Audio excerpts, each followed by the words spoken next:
And then came the moment that would define everything.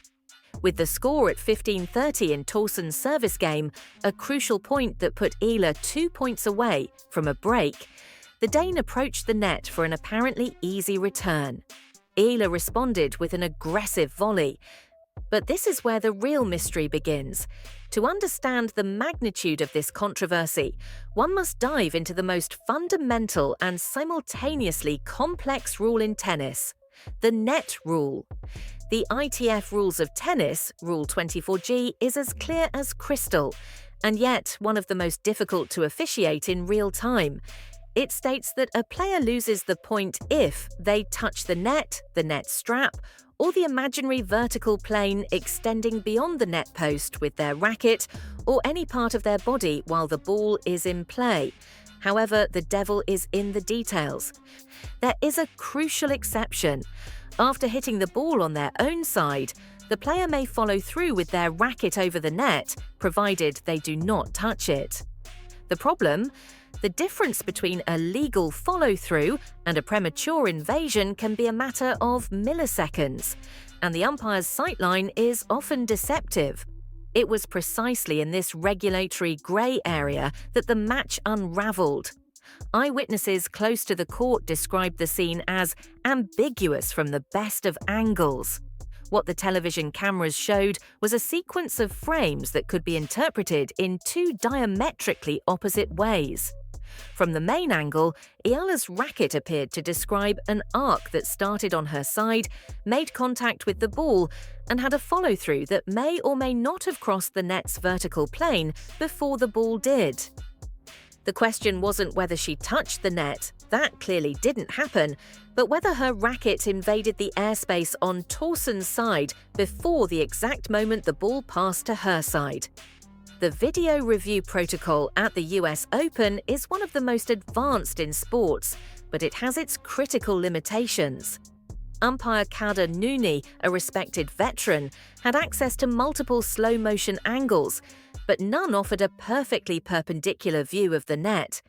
In a sport where millimeters define destinies, the lack of a definitive angle turned this decision into an exercise in interpretation.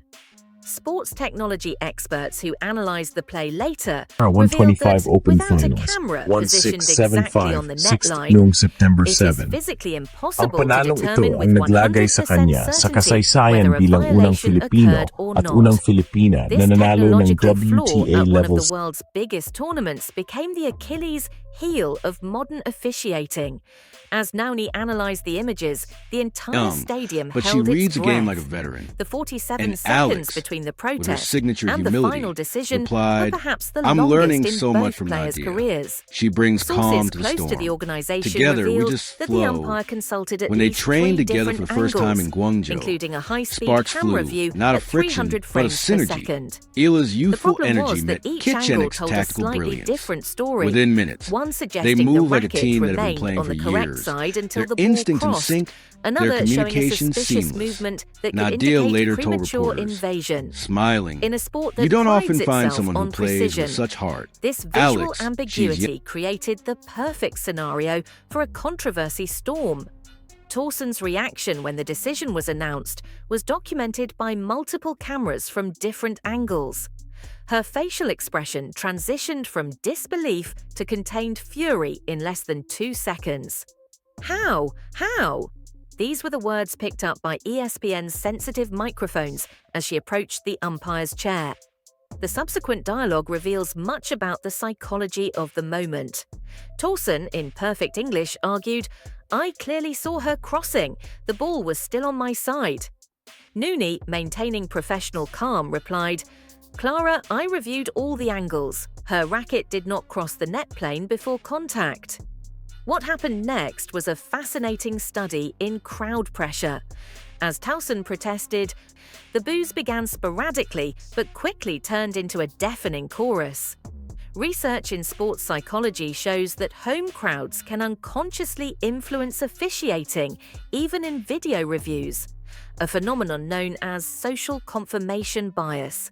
Not that Nooni was intentionally partial, But the charged environment creates a subliminal pressure that even the most experienced umpires find difficult to completely Their ignore. opponents were the top And seeds, then came the sequence veterans that who would had go crushed their down in competition history. with ruthless precision Still all visibly week. shaken, The Towson first set prepared was for the war. next point. Rallies stretched to Her 20, usual sometimes routine was 30 replaced strokes. by mechanical Sweat and dripped, irregular lungs movements. burned, but neither The Eala first nor serve, Kitchenik normally her blinked. most reliable At 5 to weapon, 5, was a hesitant 40 to attempt 40, that didn't with even tensions. touch the net. The second serve was a disaster waiting to happen, an attempt clearly affected by emotional turmoil, resulting in a catastrophic double fault. WTA Tour statistics show that Towson's double fault rate increases by 127% after points disputed with the umpire, a psychological vulnerability that Eala, albeit unintentionally, exploited to the fullest. In the locker room after the match, the wound was still fresh. Towson did not hold back. In statements to the press, she was categorical. "It was definitely the wrong decision," she said, citing the support of her team. She even subtly suggested that external factors may have influenced the officiating. "I don't know how it's possible when the referee can see it on video. Maybe the referee felt pressure because the whole stadium was supporting her. I don't know."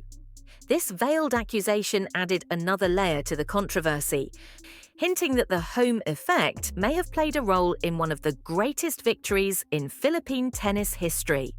The post-match technical analysis only deepened the controversy. Officiating experts split into opposing camps. John McEnroe, broadcasting for ESPN, was blunt. "From the angles I saw, there was a clear invasion. It's unbelievable they didn't overturn the point." On the other side, Pam Shriver argued, "The decisive angle shows the racket came from below and the follow-through was after contact. Correct decision." This division among experts only proves that we were witnessing one of those rare moments in sport where technology, instead of bringing clarity, only creates more shadows. To her credit, however, Towson was also sportsmanlike enough to admit, "That's not the reason why I lost. I played really badly beforehand, but that didn't help." This nuance is crucial. She acknowledges she had physical issues, with a back injury bothering her in the late stages of the match, but also makes it clear that the decision was the catalyst that triggered her final collapse. On the other side, Eala, the historic champion, maintained her composure. Her post-match statements focused on her incredible ability to dig deep and push the limits physically and mentally without delving into the turmoil. It was the picture of humility and focus, in contrast to the agony of perceived injustice. But what does this sequence of events reveal about the psychology of elite sports? A turning point isn't just about the score, it's about the mental narrative. Until that moment, Towson, despite having lost her commanding lead, was still the player serving for the match. She was in control of her own destiny. The controversial decision robbed her not just of a point, but of her concentration, her serenity, and her confidence. The sequence, protest, booze, double fault, is a classic case of analysis paralysis, where anger and perceived injustice break an athlete's flow. The focus shifts from how to win to how I was wronged, and in that mental space, victories slip away. Eala, fueled by the crowd's energy and the momentum of the moment, felt a surge of adrenaline and belief. The controversy, therefore, was not just an event.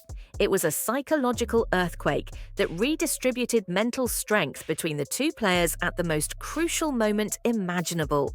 This leads us to the most uncomfortable question of all. What will be the legacy of this victory? For the Philippines, the answer is clear. It is a moment of pure pride, a barrier broken by their new hero, Alex Eala. But for the more skeptical eyes of the tennis world, Eala's achievement will always carry a silent asterisk. The headlines that should have been solely about her courage and skill must also tell the story of the net decision and Towson's subsequent collapse.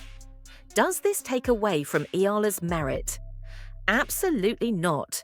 She was there, fighting point by point, and she maximized the mental shift in her opponent. Her 13-11 tie-break victory was a monumental achievement of nerves of steel. Yet, it's impossible to ignore that the path to that achievement was drastically altered by an external and highly debatable event. The narrative is no longer just Eala won, but Eala won after that controversial decision turned the match. In the end, sport is decided by fine lines. The line of the net that Eala's racket supposedly crossed. The fine line between a correct decision and a mistake with historic consequences. The mental line that separates a champion from a player who cannot overcome adversity. Alexandra Eala's victory at the 2025 US Open is, without a doubt, historic and a milestone for her country. But the shadow of the controversy at the grandstand serves as an eternal reminder that sometimes the most glorious moments in sport are forged in the fires of the most intense controversy. The question, what if, will always hang over this game, and it is this doubt, as electrifying as the point itself, that ensures this moment will be debated for many years to come.